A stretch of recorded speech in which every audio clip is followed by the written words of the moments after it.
Good morning students, welcome back to my YouTube channel Mohit Singal classes. और आज हम आए एक नए चैप्टर के साथ जो कि हमने 11th क्लास का चैप्टर उठाया है और बहुत ही इंपॉर्टेंट, बहुत ही इजी और बहुत ही इंटरेस्टिंग चैप्टर जो है। ठीक है, जैसे कि आपको बोर्ड पर दिख ही रहा होगा चैप्टर का नाम जनरल एक्सेप्टेड अकाउंटिंग प्रिंसिपल्स। ठीक है, ये चैप्टर एक्चुअली में हम क्या करते हैं 11th क्लास में पढ़ते हैं और एक बहुत ही इंपॉर्टेंट चैप्टर है। ये चैप्टर हमें क्या बताता है, हमें ये अकाउंटिंग के कुछ प्रिंसिपल्स बताता है जिसके ऊपर हमारी अकाउंटिंग डिपेंड है। यानी कि हमारे accountant eight the time of preparation of financial statements ये सारे प्रिंसिपल्स फॉलो करते हैं। ठीक है, तो देखते हैं जरा क्या है चैप्टर के अंदर। और आपने जब वीडियो देखनी शुरू करिए तो लास्ट तक देखिएगा, आपके एक एक डाउट क्लियर हो जाएंगे और आपको एक एक प्रिंसिपल आ जाएगा शुरू से लेकर लास्ट तक ही। एक हर प्रिंसिपल के अंदर हमारा जो कॉन्सेप्ट है वो क्या बोलता है। चलिए देखिए क्या है यहाँ पर meaning of general accepted accounting principles. Accounting is the language of business through which a business communicates with the outsiders। देखिए अकाउंटिंग क्या है, हम जब भी बिजनेस करते हैं तो हम बुक्स ऑफ अकाउंट्स बनाते क्यों है, क्या रीजन है कि बैठकर हमारा अकाउंटेंट लैपटॉप पर लगा हुआ है और वो बुक्स ऑफ अकाउंट्स को प्रिपेयर कर रहा है, जनरल एंट्री पास कर रहा है, लेजर बना रहा है, ट्रायल बैलेंस बना रहा है, ट्रेडिंग अकाउंट बना रहा है, प्रॉफिट एंड लॉस अकाउंट बना रहा है, बैलेंस शीट बना रहा है, ठीक है, कैश फ्लो स्टेटमेंट बना रहा है। वो क्यों बना रहा है, ये सब चीज़ों को बनाने का क्या कारण है, इन चीज़ों को बनाने का उनका रीजन यही है कि हमारा प्रिंसिपल बोलता है कि accounting is the language of business. ठीक है, आपकी जो बिजनेस है, आपका बिजनेस बोल नहीं सकता लेकिन आपकी जो बुक्स ऑफ अकाउंट्स हैं वो बोलकर बता देती हैं कि आपका बिजनेस कैसा चल रहा है। आगे लिखा हुआ है through which business communicates with the outsiders. ठीक है, आपकी बुक्स ऑफ अकाउंट्स बताती हैं आउटसाइडर्स को कि आपके बिजनेस की फाइनेंशियल पोजीशन कैसी है। बिजनेस तो भाई देखिए चल सकता नहीं है, ऐसा पॉसिबल नहीं है। बिजनेस तो एक आर्टिफिशियल पर्सन है, it can not be move from one place to another. लेकिन हमारी जो बुक्स ऑफ अकाउंट्स है उनको देखने के बाद हमारे अकाउंटेंट, हमारे आउटसाइडर्स, हमारे शेयर होल्डर्स, हमारे स्टेक होल्डर्स, गवर्नमेंट, बैंक, ये सब जो है लोग हमारी फाइनेंशियल स्टेटमेंट को देखते हैं और पता लगाते हैं कि भाई इस बिजनेस की फाइनेंशियल पोजीशन कैसी है। आगे लिखा हुआ है the medium of communication being the financial statements. ठीक है, तो आगे लिखा हुआ है कि ये बिजनेस क्या है, ये जनरल एक्सेप्टेड अकाउंटिंग प्रिंसिपल्स क्या है, they are the medium of communication. ठीक है, बिजनेस के बीच में और आउटसाइडर्स के बीच में कम्युनिकेशन का सोर्स है ये बुक्स ऑफ अकाउंट्स यानी कि फाइनेंशियल स्टेटमेंट्स। आगे बोलते हैं the financial statements are produced following the general accepted accounting principles for its uniform understanding. तो देखिए क्या बोल रहे हैं कि हम अपने जितने भी बुक्स ऑफ अकाउंट्स बनाते हैं सारे बुक्स ऑफ अकाउंट्स को हम अपने यहाँ पर जनरल एक्सेप्टेड अकाउंटिंग प्रिंसिपल्स को दिमाग में रखकर बनाते हैं। ठीक है, आप उन जनरल एक्सेप्टेड अकाउंटिंग प्रिंसिपल्स को, जिनको हम शॉर्ट फॉर्म में GAAP गैप भी बोल देते हैं, उनको इग्नोर नहीं कर सकते। ठीक है, आपको सारे GAAP यानी general accepted accounting principles follow करने पड़ेंगे और उसके बेस पर आप अपने यहाँ पर अपनी फाइनेंशियल पोजीशन को प्रिपेयर करते हो यानी अपनी फाइनेंशियल स्टेटमेंट को प्रिपेयर करते हैं। आगे लिखा हुआ है these accounting principles are known as GAAP। ठीक है, बच्चे इन्हें गैप बोल देते हैं शॉर्ट फॉर्म में जल्दी जल्दी में, वरना हम इनको बोलते हैं general accepted accounting principles. General का मतलब क्या है, ये देखिए यहाँ लिखा हुआ है जनरली एक्सेप्टेड अकाउंटिंग प्रिंसिपल्स का मतलब क्या है, these principles are generally accepted यानी कि कोई इन्हें इग्नोर नहीं कर सकता। हर ऑर्गेनाइजेशन इन प्रिंसिपल्स को फॉलो करती है और अपने यहाँ पर इंप्लीमेंट करती है at the time of preparation of financial statements. ठीक है, आगे लिखा हुआ है it is defined by the American Institute of Certified Public Accountants. ठीक है, सारे प्रिंसिपल्स किसने बनाए हैं, American Institute of Certified Public accountant, हमने नहीं बनाए, ये बाहर अमेरिका के एक इंस्टीट्यूट जिसको हम बोलते हैं CPA सर्टिफाइड पब्लिक अकाउंटेंट्स, उनके ये सारे प्रिंसिपल्स हैं। लेकिन हमारे यहाँ पर इंप्लीमेंट देखिए इनको किसने किया है, implemented by the institute of chartered accountants of India. सबको पता है चार्टर्ड अकाउंटेंट्स ऑफ इंडिया जो हमारे यहाँ पर ICAI एक सबसे बड़ा इंस्टीट्यूशन है। ठीक है, जो बच्चे 12th करने के बाद CA करते हैं यानी ICAI के अंदर जाते हैं मेहनत करने के लिए, काम करने के लिए, CA बनने के लिए, तो वही एक ऑर्गेनाइजेशन है जिसने हमारे यहाँ पर इन GAAP को यानी जनरल एक्सेप्टेड अकाउंटिंग प्रिंसिपल्स को इंप्लीमेंट किया हुआ है। ठीक है, यानी अप्लाई किसने किया था यानी डिफाइन किसने किया था इन्हें, American Institute of public accountants and implemented by the institute of chartered accountants of India. ठीक है, तो आज हम अपने यहाँ पर प्रिंसिपल शुरू करते हैं। ये बेसिक नॉलेज थी, स्टार्टिंग थी, आपको पता होना चाहिए प्रिंसिपल्स पढ़ते समय कि आपके ये जो सोर्सेज है प्रिंसिपल से आए कहाँ से हैं। ठीक है, तो यहाँ पर ये हमारा मीनिंग था। तो चलिए स्टार्ट करते हैं हमारा पहला प्रिंसिपल। तो आइए पढ़ते हैं अपना पहला प्रिंसिपल। देखिए पहले प्रिंसिपल के अंदर क्या है, गोइंग कंसर्न कॉन्सेप्ट। ठीक है, हमारा पहला प्रिंसिपल है going concern concept. Going concern का मतलब क्या है कि हमेशा चलते रहना चाहिए। ठीक है, जब भी आप किसी बिजनेस को स्टार्ट करते हो तो आपके दिमाग में क्या इंटेंशन होती है कि भाई यार मेरा बिजनेस तो हमेशा चलता रहे। तो हमेशा एक बिजनेसमैन यही सोचता है, गोइंग कंसर्न। तो जनरल एक्सेप्टेड अकाउंटिंग प्रिंसिपल्स भी तो यही बात बोलता है कि आपका बिजनेस जो है गोइंग कंसर्न में होना चाहिए हमेशा। आपकी इंटेंशन नहीं होनी चाहिए बिजनेस के अंदर कि भाई चला तो ठीक है वरना हम बंद कर देंगे बिजनेस को। ठीक है, हमेशा गोइंग कंसर्न के हिसाब से आपको सोचना है। तो देखिए क्या बोलता है ये हमारा principle, going concern concept which assumes business will continue for a foreseeable future, यानी कि जब तक अच्छा चलता रहे हमारा बिजनेस बस चलता रहे। ठीक बात है। तो ये आगे बोलता है प्रिंसिपल क्या, दस डिवाइडेड एक्सपेंसेस इनटू, और ये प्रिंसिपल क्या बताता है कि आपको बिजनेस के अंदर एक्सपेंसेस को हमेशा अलग अलग करके रखना है, डिवाइड करके रखना है। कौन कौन से एक्सपेंसेस है भाई, ये देखिए कौन कौन से, capital expenditure and revenue expenditure को हमेशा अलग अलग ट्रीट कीजिए। ठीक है, देखिए मैं आपको एग्जांपल दे देता हूं। आपने कोई कार परचेज करी है बिजनेस में, it is a capital expenditure. ठीक है, यानी आपने एक असेट परचेज किया है। अगर आपने उस कार की रिपेयरिंग कराई है तो it is a revenue expenditure. चलिए इसको और कंटिन्यू करते हैं। देखिए कैसे पता चलता है कैपिटल एक्सपेंडिचर है रेवेन्यू एक्सपेंडिचर है। कैपिटल एक्सपेंडिचर हमेशा रिकरिंग नेचर में नहीं होता, यानी रिपीटेटिव नेचर में नहीं होता। आपने कार खरीदी है, रोज थोड़ी खरीदोगे। ठीक है, लेकिन जो मेंटेनेंस है कार की हो सकता है वो आपको हर महीने करानी पड़े। भाई बाइक की, कार की सर्विस हम हर महीने कराते हैं। ठीक है, तो ये मेन डिफरेंस है हमेशा कैपिटल और रेवेन्यू एक्सपेंडिचर में। और हमारा principle, general accepted accounting principle भी यही बोलता है कि आपको कैपिटल एक्सपेंडिचर को और रेवेन्यू एक्सपेंडिचर को हमेशा अलग अलग ही ट्रीट करना है, दोनों को अलग अलग लेके चलना है, मिक्स मत कर देना बुक्स के अंदर।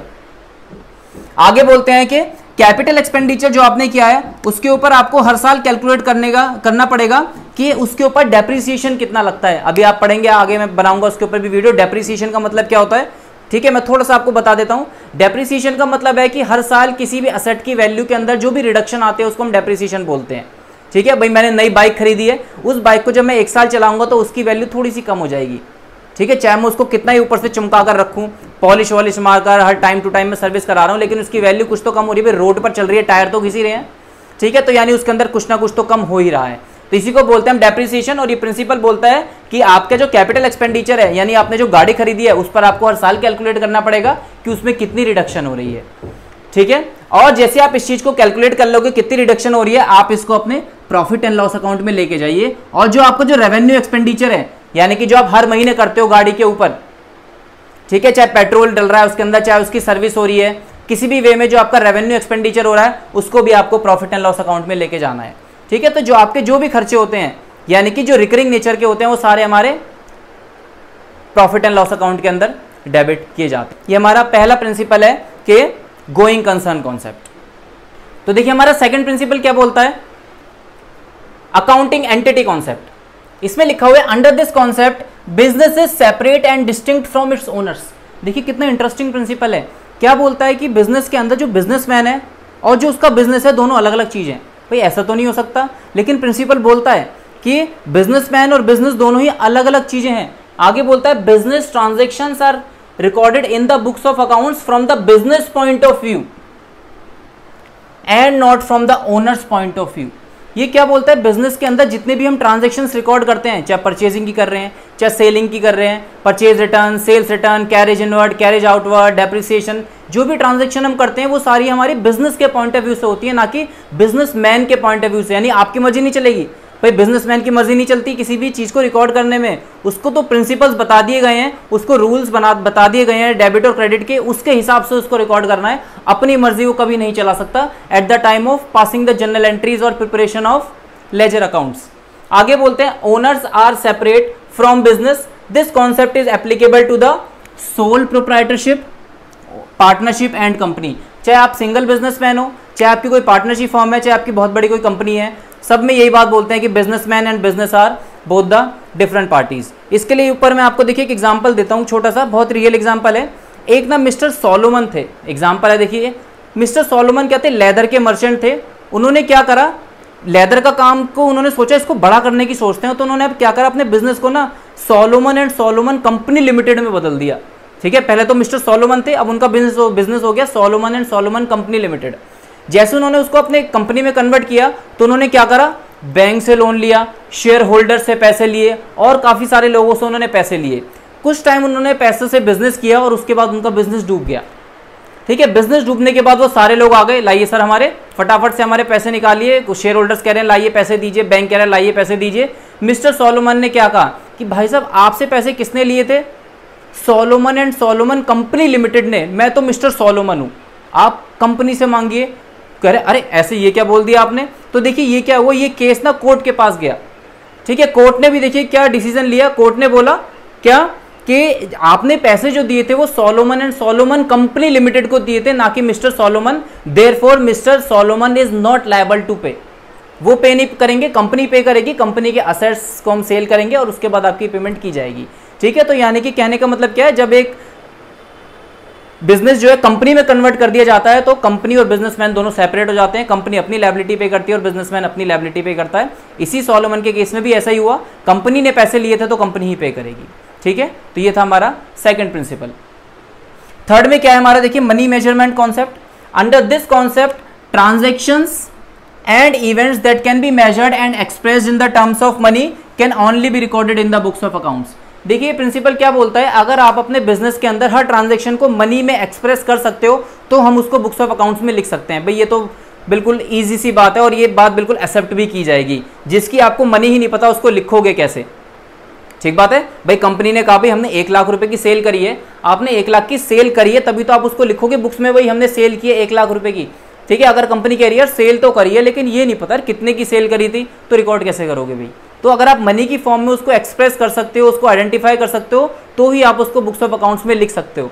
आगे बोलते हैं any transaction that can not be expressed in monetary terms can not be recorded in the books of accounts. अगर आपको किसी ट्रांजेक्शन की मॉनिटरी टर्म ही नहीं पता कि कितने की सेल हुई है, कितने की परचेज हुई है, तो it is impossible to record the transaction in the books of accounts, ठीक है भाई। ये हमारा थर्ड प्रिंसिपल था। आइए करते हैं हमारा फोर्थ प्रिंसिपल। तो देखिए फोर्थ प्रिंसिपल हमें क्या बोलता है, fourth principle says accounting period concept. According to this concept the life of the business is broken into smaller periods so that its performance is measured at regular intervals. देखिए ये principal क्या बोलता है कि जब भी आप अपने यहाँ पर बुक्स ऑफ अकाउंट्स बनाएंगे तो उस टाइम आपको क्या करना है, अपने बिजनेस की जो लाइफ है उसको कुछ स्मॉलर पीरियड्स में डिवाइड कर दो। कहने का मतलब क्या है, आप सपोज कीजिए आपने कोई एक बिजनेस शुरू करा, बिजनेस शुरू करने के बाद आप ऐसा तो नहीं कहोगे कि चलिए मैं पहले 10 साल तक बिजनेस करके देखता हूं, उसके बाद 10 साल बाद मैं कैलकुलेट करूंगा कि मेरे बिजनेस की परफॉर्मेंस कैसी रही। ऐसा कोई नहीं करता, आपको हर साल बिजनेस की परफॉर्मेंस को कैलकुलेट करना होता है और यही हमारा प्रिंसिपल भी बोलता है। तो आपको क्या करना पड़ेगा, इसके लिए अपने बिजनेस को एक स्मॉलर पीरियड्स में डिवाइड करना होगा, जिससे कि आप उस पीरियड के एंड होते ही अपने बिजनेस की परफॉर्मेंस को कैलकुलेट कर सको। तो अकाउंट्स के अंदर ये परफॉर्मेंस पीरियड यानी कि हमें बनाया हुआ है। देखिए क्या है हमारा परफॉर्मेंस पीरियड यहाँ पर, it starts from 1st of every year, 1st April of every year and ends at the 31st March of next year.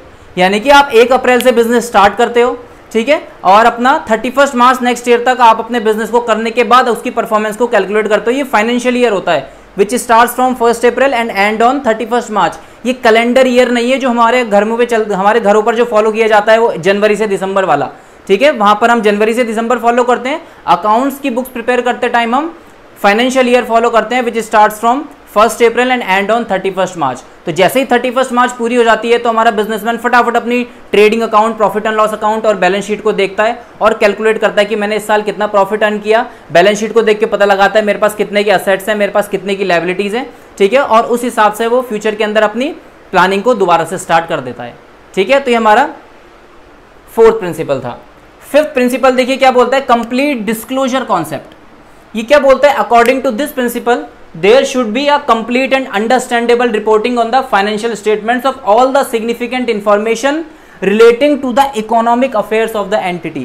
देखिए ये क्या बोलता है कंप्लीट डिस्क्लोजर कॉन्सेप्ट, कि आप अपनी बुक्स ऑफ अकाउंट्स को बनाते टाइम आप उसके अंदर कुछ नहीं छुपाएंगे, ठीक है। यानी कि आपने अपनी कोई भी बुक बनाई है, आपने अपना ट्रेडिंग अकाउंट बनाया है, आपने अपना प्रॉफिट एंड लॉस अकाउंट बनाया है, और स्पेशली आपने जब अपनी बैलेंस शीट बनाई है तो बैलेंस शीट के अंदर कोई भी झूठ बात नहीं लिखी होनी चाहिए। प्रॉफिट एंड लॉस अकाउंट में कोई भी झूठा एक्सपेंस नहीं लिखा होना चाहिए, ठीक है, क्योंकि बिजनेसमैन हो सकता है ऐसा कर सके, अपनी बुक्स को मैनिपुलेट कर सके अपने आप को ये दिखाने के लिए कि देखो मेरा बिजनेस तो बहुत अच्छा चल रहा है, जिससे वो बाहर से कंपनियों से या फिर बाहर किसी बैंक से लोन ले सके।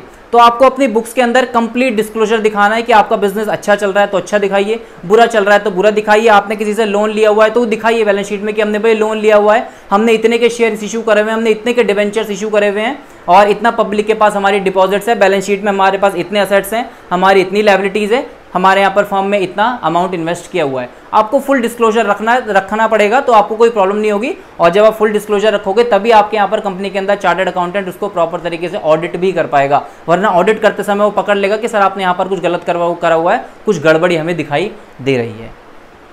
ठीक है, तो नेक्स्ट देखिए क्या है, revenue recognition concept. According to this concept revenue is considered to have been realised when transaction has been entered into and the obligation to receive the amount has been established. देखिए ये principal बोलता है कि भाई आप अपनी books के अंदर जो है रेवेन्यू यानी कि सेल को कब रिकॉर्ड करोगे। भाई कब रिकॉर्ड करते हैं, क्या एक बिजनेसमैन ने कोई चीज़ सेल कर दी क्या तभी वो मान लेता है कि भाई सेल हो गई? ऐसा नहीं होता। दो कंडीशन है जो कंपलसरी पूरी होनी चाहिए आपको अपनी बुक्स के अंदर रेवेन्यू रिकॉर्ड करने के लिए। क्या कंडीशन है? When the transaction has been entered into, यानी कि जब आपके पास किसी चीज का ऑर्डर आ गया परचेज करने का, एक कंडीशन तो वहीं पूरी हो गई। और दूसरी क्या कंडीशन है? And the obligation to receive the amount has been established, यानी कि सामने वाली पार्टी से गारंटी है कि पैसा मिल जाएगा, तो हम मानते हैं कि भाई हाँ ट्रांजैक्शन हो गई। चलिए इससे एक एग्जांपल देता हूं। देखिए मैं घर पे बैठा बैठा क्या कर रहा हूं, मैंने एक पिज्जा बुक करा, ठीक है। जैसी डोमिनोज पर ऑर्डर गया पिज्जा का, तो बताइए क्या उनकी सेल हो गई? या फिर उनका डिलीवरी बॉय अभी रास्ते में लेकर जा रहा है वो तब मानेंगे सेल हो गई? या फिर जब पिज्जा उन्होंने मुझे हैंड ओवर कर दिया तब मानेंगे कि सेल हो गई? कब मानेंगे कि रेवेन्यू हो गया है? देखिए कब मानेंगे, ये दो कंडीशन पूरी होनी चाहिए। When the transaction has been entered into, यानी कि जब मैंने ऑर्डर दिया था एक कंडीशन तो वहीं पूरी हो गई थी, और दूसरा क्या होगा? Obligation to receive the amount has been established, और जब वो मेरे घर पर आया और मैंने उसको अमाउंट हैंड ओवर कर दिया यानी पिज्जे की पेमेंट कर दी, तो 100% उनको गारंटी मिल गई कि भाई हमारा सेल हो चुका है। ठीक है, ये दोनों चीजें होनी चाहिए, ट्रांजैक्शन भी होनी चाहिए और ऑब्लिगेशन भी पूरा हो जाना चाहिए। अभी रास्ते में अगर वो पिज्जा वाला पिज्जा लेकर आ रहा होता तो अभी सेल नहीं मानते, वो सिर्फ एक ही कंडीशन पूरी है, दूसरी नहीं हुई थी अभी, क्योंकि अभी मैंने पैसे नहीं दिए थे। तो दोनों कंडीशन का पूरा होना कंपलसरी है। तो देखिए 7th प्रिंसिपल क्या है हमारा? Verifiable objective concept. According to this concept there is some evidence in ascertaining the correctness of the information reported. देखिए ये प्रिंसिपल क्या बोलता है कि आपने अपने यहाँ पर जितने भी ट्रांजैक्शन अपनी बुक्स के अंदर रिकॉर्ड किए हैं उन सब ट्रांजैक्शंस का आपके पास एविडेंस होना चाहिए। ठीक है, कोई भी झूठी ट्रांजैक्शन आप अपने बिजनेस के अंदर रिकॉर्ड नहीं कर सकते, सिर्फ अपने बेनिफिट के लिए। आगे लिखा हुआ है accounting should be free from the personal bias, यानी अपने बेनिफिट के लिए आप कोई झूठी अकाउंटिंग नहीं कर सकते।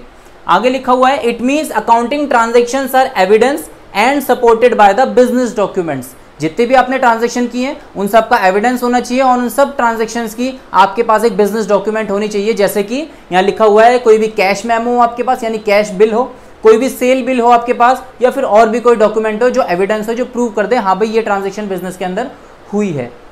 नेक्स्ट प्रिंसिपल देखिए क्या हमारा? Matching concept. According to this concept revenue and cost incurred to earn the revenue should be matched. देखिए ये प्रिंसिपल बोलता है कि बिजनेस के अंदर जो भी आपकी कॉस्ट हुई है यानी जो खर्चा हुआ है और जो भी आपकी इनकम है दोनों मैच होनी चाहिए, दोनों में से कोई भी एक दूसरे से ज़्यादा नहीं होनी चाहिए। ठीक है, आप ये नहीं कह सकते कि सर मेरी रेवेन्यू बहुत ज़्यादा हो गया मेरी कॉस्ट बहुत कम थी। भाई ऐसे कैसे हो गया, आपने खर्चा कुछ नहीं करा इतना कमा कैसे लिया? ठीक है ना, आप ये कह सकते हैं बिजनेस के अंदर कि मेरा कॉस्ट बहुत ज़्यादा हो गई और मेरा रेवेन्यू बहुत थोड़ा सा हुआ है। ठीक है, ये आप ऐसा भी नहीं कह सकते कि आपका जब रेवेन्यू थोड़ा सा है तो आपका खर्चा इतना ज़्यादा कैसे हो गया। दोनों मैच ज़रूर होने चाहिए। आगे लिखा हुआ in short all revenues earned during an accounting year whether received or not and all costs incurred whether paid or not have to be taken into account while preparing the profit and loss account for the year। ठीक है, ये क्या बोलते हैं यहाँ पर? आपने कोई भी रेवेन्यू अर्न किया है, चाहे आपको मिला है या फ्यूचर में मिलेगा, आपने कोई भी कॉस्ट पे करी है, आपने पे कर दिया, फ्यूचर में पे करोगे, सबको आपको उसी ईयर में रिकॉर्ड करना है जिस ईयर की वो ट्रांजेक्शन है। आपको वेट नहीं करना भाई ये तो खर्चा जो है अभी मैंने पे नहीं किया, फ्यूचर में पे करूंगा तो फ्यूचर में लिखूंगा, नहीं। एक्रूअल कॉन्सेप्ट के हिसाब से कोई भी खर्चा किसी भी साल का है तो वो उसी साल के अंदर रिकॉर्ड होता है, चाहे वो आपने पे किया हो चाहे आपने ना किया हो। ऐसी वो इनकम है कि आपको अगर इनकम नहीं मिली है तो अगर वो इसी साल की है तो वो इसी साल में ही रिकॉर्ड की जाएगी। ठीक है, तो देखिए हमारा 9th principle historical cost concept. According to this concept transactions are recorded in the books of accounts at their original cost to the business। देखिए ये प्रिंसिपल क्या बोलता है कि आपको अपनी बुक्स के अंदर जो भी असेट आपने परचेज किया है उसको आपको हमेशा अपनी ओरिजिनल कॉस्ट पर लिखना है। ओरिजिनल कॉस्ट का मतलब है जितने का आपने परचेज किया था और माइनस कर देंगे उसमें से डेप्रिसिएशन। ठीक है, कभी कभार क्या हो सकता है कि हमारा अकाउंटेंट गलती कर सकता है किस चीज़ की, कि आपने असेट तो परचेज किया है 1 लाख का, लेकिन मार्केट में उसकी वैल्यू है 1,20,000, तो कहीं वो बुक्स ऑफ अकाउंट्स में 1,20,000 ना डाल दे, तो प्रिंसिपल साफ साफ मना करता है। ठीक है, जनरल एक्सेप्टेड अकाउंटिंग प्रिंसिपल क्या बोलता है कि आपको अपनी बुक्स के अंदर उस असेट को उसकी ओरिजिनल कॉस्ट पर लिखना है, यानी जितने का आपने परचेज किया था बस उसमें से डेप्रिसिएशन हटा देना, यानी कि यूज करने की वजह से जो उसकी वैल्यू रिड्यूस हुई है। एग्जाम्पल में बोलते हैं asset is recorded in the books of accounts at their price paid to acquire it, यानी कि आपने परचेज करने के लिए जितनी प्राइस पे करी थी उतने में हम उस असेट को रिकॉर्ड करेंगे बुक्स ऑफ अकाउंट्स में आफ्टर चार्जिंग डेप्रिसिएशन। ठीक है भाई, जितना भी डेप्रिसिएशन उसके ऊपर लग चुका है, जितनी भी वैल्यू उसकी कम हो गई है उसको हटा देंगे और उसके बाद जो भी असेट हमारा निकल के आएगा उसको हम असेट साइड में बैलेंस शीट के अंदर डाल देंगे। फिर आता है हमारा 9th principle accrual concept. According to this concept transaction is recorded at the time when the transaction takes place and not when the settlement takes place। देखिए सबसे इंपॉर्टेंट कॉन्सेप्ट है एक्रूअल कॉन्सेप्ट, इसी के बेसिस पर हमारी accounting चलती है। देखिए प्रिंसिपल हमें क्या बोलता है कि जब भी आप अपने यहाँ पर बुक्स ऑफ अकाउंट्स बनाएंगे तो आप उन्हें जो है एक्रूअल बेसिस पर बनाइए। एक्रूअल बेसिस का मतलब है जब ट्रांजैक्शन हुई है आप उसको तभी रिकॉर्ड कीजिए, सेटलमेंट का इंतजार मत करिए। सपोज कीजिए आपने क्रेडिट में यानी उधार में कोई सामान खरीदा है और आप पेमेंट फ्यूचर में करोगे, तो क्या आप उसे फ्यूचर में रिकॉर्ड करोगे? नहीं, आपको आज ही रिकॉर्ड करना है क्योंकि ट्रांजैक्शन आज हुई है। इसी तरीके से आपने किसी को सेल करा है, कोई प्रोडक्ट सेल किया है वो भी क्रेडिट में, तो आप उसको आज ही रिकॉर्ड करेंगे। ठीक है, चाहे उसकी पेमेंट आपको फ्यूचर में मिले, तो जिस दिन ट्रांजैक्शन होगी उस दिन रिकॉर्ड होता है, ना कि उस दिन जिस दिन सेटलमेंट होगी। यही हमारा एक्रूअल कॉन्सेप्ट बोलता है। हमारा प्रॉफिट एंड लॉस अकाउंट बिल्कुल इसी बेसिस पर बनता है। फिर आता है हमारा next principle dual aspect concept. According to this concept every transaction has two aspect, that is debit and credit of equal amount. देखिए ये कॉन्सेप्ट हमें क्या बोलता है कि जब भी आपके बिजनेस में कोई ट्रांजैक्शन होगी तो उस ट्रांजैक्शन के हमेशा दो एस्पेक्ट होंगे, one is debit and other is credit. यानी कि एक जगह से कटेगा तो दूसरी जगह जुड़ेगा। कभी ऐसा नहीं हो सकता कि ट्रांजैक्शन हो रही है सिर्फ डेबिट डेबिट हो रही है, सिर्फ क्रेडिट क्रेडिट हो रही है। नहीं, there is a debit and there is always an equal amount of credit.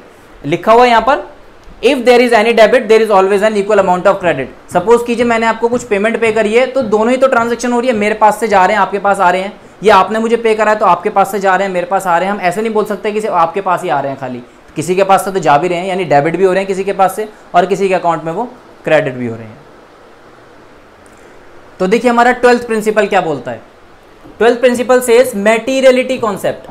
According to this concept any material transactions are recorded in the books of accounts, only material transactions. Thus an item material or not shall depend upon its nature and amount। देखिए business के अंदर हम हमेशा किन transactions को record करते हैं? Material transactions. ये हमें प्रिंसिपल ने बोला है कि आप सिर्फ मैटीरियल ट्रांजैक्शंस को रिकॉर्ड कीजिए। और ये मैटीरियल ट्रांजैक्शंस क्या है? Material transactions are those which are depend upon their nature and amount. देखिए एग्जाम्पल में हमने लिखा हुआ है यहाँ पर, क्या लिखा है हमने यहाँ पर? Repair on building of rupees 2,50,000 is material for an enterprise having a turnover of 15 crore. ठीक है, ये कह रहे हैं यहाँ पर एक आपने बिल्डिंग पे रिपेयर कराई जिसपे आपके 2.5 लाख रुपए खर्च हो गए, उस कंपनी के जिसकी पूरे साल की ही इनकम कितनी है? 15 लाख। तो उनके लिए तो एक बहुत बड़ा अमाउंट है, यानी उनके लिए मटेरियल ट्रांजैक्शन है वो रिकॉर्ड करेंगे। ठीक है, और देखिए आगे लिखा हुआ है but it is इमैटेरियल for an enterprise having a turnover of 15 crore. जिस एंटरप्राइज की टर्नओवर यानी कि सेल 15 करोड़ है, उनके लिए जो 2.5 लाख रुपए रिपेयर के ऊपर जो खर्च हुए हैं ये इमैटेरियल है, हो सकता है वो इस ट्रांजैक्शन को ना रिकॉर्ड करें। ठीक है, तो बिजनेसमैन की डिपेंडेंसी जो है मैटेरियल और इमैटेरियल की अलग अलग हो सकती है, वो depend upon its nature and amount. उसके बिजनेस का नेचर कैसा है? ठीक है, बड़ा बिजनेस है तो हो सकता है उसके लिए छोटे मोटे अमाउंट जो है इमैटेरियल हो, छोटा बिजनेस है तो उसके लिए हर अमाउंट मैटेरियल हो सकता है। ठीक है, नेक्स्ट देखिए क्या है? Consistency concept. According to this principle accounting practices once selected and adopted should be applied consistently year after year। यहाँ पर क्या बोलते हैं कि एक साल आपने अगर किसी पॉलिसी को फॉलो कर लिया तो आपको हर साल उसी पॉलिसी को फॉलो करना है, ऐसा हमारे सामने ये कंसिस्टेंसी प्रिंसिपल बोलता है। जैसे हम यहाँ पर आगे बोल रहे हैं there are 2 methods of depreciation. देखिए असेट की वैल्यू करने के 2 मेथड हैं, रिटन डाउन वैल्यू WDV और एक स्ट्रेट लाइन मेथड SLM। ठीक है, हम डेप्रिसिएशन चैप्टर में इस चीज को पढ़ेंगे। तो आपने जब एक मेथड को फॉलो कर रहे हो आप कई सालों से, तो प्रिंसिपल बोलता है कि भाई इसी मेथड को लेकर चलिए आगे, आप दूसरे मेथड के ऊपर मत जाइए। यानी आपके यहाँ पर जो है मेथड को फॉलो करने की कंसिस्टेंसी होनी चाहिए, आपको मेथड बिना बात के चेंज नहीं करना। तो देखिए हमारा सेकंड लास्ट प्रिंसिपल है conservatism concept. According to this concept prospective losses are accounted while prospective incomes are not accounting. देखिए बड़ा अजीब सा प्रिंसिपल है। क्या बोलता है, आप ना अपने बिजनेस के अंदर जब लॉस हो तो उसको अकाउंट कीजिए, यानी उस पर ध्यान दीजिए, और अगर प्रॉफिट हो तो उस पर ध्यान मत दीजिए। ये प्रिंसिपल कुछ ऐसी बात कर रहा है। आगे बोलता है ये, in short do not anticipate a profit but provide for all possible losses. ठीक है, यहां पर भी देखिए यही बोल रहा है कि जब आपका लॉस हो तो ध्यान दीजिए, और अगर आपको प्रॉफिट हो तो उस चीज को आप ध्यान मत दीजिए। इस तरह का प्रिंसिपल ये बात कर रहा है। आगे बोलते हैं the application of this concept ensure that financial statement do not paint a better picture than what actually is. ये खुद भी इसी बात को बोलते हैं क्या, कि अगर इस तरीके से हमारे बिजनेसमैन अगर काम करेंगे तो उनकी जो बिजनेस की जो पिक्चर है वो बेटर नहीं दिखाई देगी, जैसा है वो वैसा तो दिखने वाला नहीं है। क्यों? क्योंकि आप सिर्फ लॉस को बिजनेस के अंदर रिकॉर्ड कर रहे हो, लॉस को देख रहे हो, और प्रॉफिट को आप इग्नोर कर रहे हो। ठीक है, यानी आपकी बिजनेस की जो कंप्लीट पिक्चर इस प्रिंसिपल के अंदर दिखाई नहीं दे रही। ठीक है, तो देखिए लास्ट प्रिंसिपल क्या है हमारा, timeliness. It means the financial statements और information should be provided to users within a reasonable time. सबसे इजी प्रिंसिपल है। क्या बोलता है कि आपके बिजनेस के अंदर जितने भी यूजर्स हैं आपकी बैलेंस शीट को देखने के लिए, यानी आपकी फाइनेंशियल स्टेटमेंट को देखने वाले लोग, उन सबको आप सारी इन्फॉर्मेशन टाइम पर अवेलेबल करा दीजिए। कौन कौन होते हैं जो बैलेंस शीट देखते हैं फर्म की यानी कंपनी की? बैंक देखता है क्योंकि बैंक ने लोन दिया हुआ है, शेयर होल्डर्स देखते हैं क्योंकि उन्होंने इन्वेस्टमेंट किया हुआ है, इन्वेस्टर्स देखते हैं जिन्होंने कंपनी के अंदर पैसा लगाया हुआ है। ठीक है, एम्प्लॉयज़ देखते हैं क्योंकि उन्हें देखने के बाद पता चलता है भाई इस साल सैलरी बढ़ेगी या नहीं बढ़ेगी, बोनस मिलेगा या नहीं मिलेगा। ठीक है, तो इस तरीके से काफ़ी सारे लोग बड़ी चिंता में रहते हैं देखने के लिए कि भाई कंपनी की बैलेंस शीट कब आएगी और हम कब कंपनी की बैलेंस शीट को देखेंगे। ठीक है, तो ये कंपनी की रिस्पॉन्सिबिलिटी है कि आप उनको टाइम पर अपनी कंपनी की फाइनेंशियल स्टेटमेंट अवेलेबल कराइए, जिससे वो अपना डिसीजन इस चीज़ के रिगार्डिंग ले सकें। ठीक है, तो ये देखिए ये था हमारा chapter general accepted accounting principles. Hopefully आप सबको समझ में आ गया होगा बिल्कुल। ठीक है, अगर आपको थोड़ी सी भी प्रॉब्लम है तो आप कमेंट बॉक्स में डाल सकते हैं किसी भी टॉपिक के बारे में, तो मैं रैंडमली उसके बारे में भी एक शॉर्ट वीडियो बनाकर डाल दूंगा। ठीक है, तो अगर आपको हमारी ये वीडियो पसंद आई है तो वीडियो को लाइक कीजिए, शेयर कीजिए, सब्सक्राइब करना मत भूलिए, और शेयर ज़्यादा से ज़्यादा कीजिए जो नीडफुल स्टूडेंट्स हैं उनके पास तक ये वीडियो पहुँच सके। ठीक है, thank you very much and have a nice day.